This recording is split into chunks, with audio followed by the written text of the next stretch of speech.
So I meant to watch the French language debates, but I lost track of time.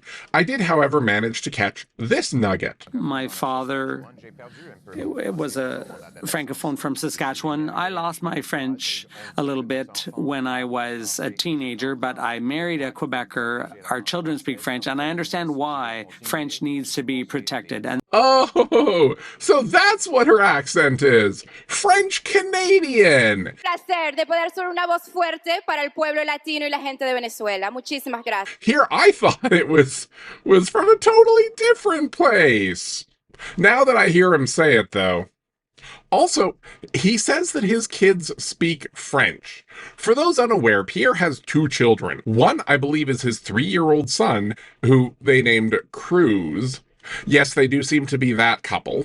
Pierre also has an older daughter, Valentina, who he recently told a podcast is nonverbal. So we're expected to believe that his, I think, 3-year-old son speaks French, as well as his nonverbal daughter.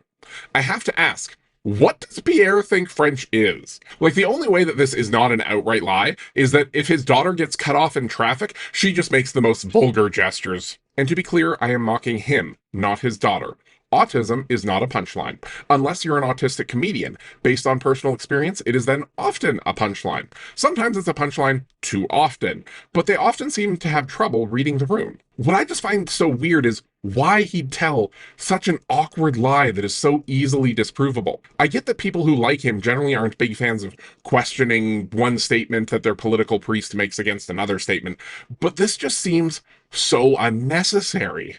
Like, what's next? Is Pierre going to say that the gays should vote for him because he too feels things when he looks at Justin Trudeau's jawline? Should surgeons vote for him because they're both paid by tax dollars and he also enjoys cutting? I'm going to stop the joke right here. It was moving in the direction of a dark triad illusion, but I was worried someone might feel that I was making light of certain things done to animals, and I don't want to do that. Then I also thought to Google a few things, and based on his voting history, this man is not a fan of seals or horses.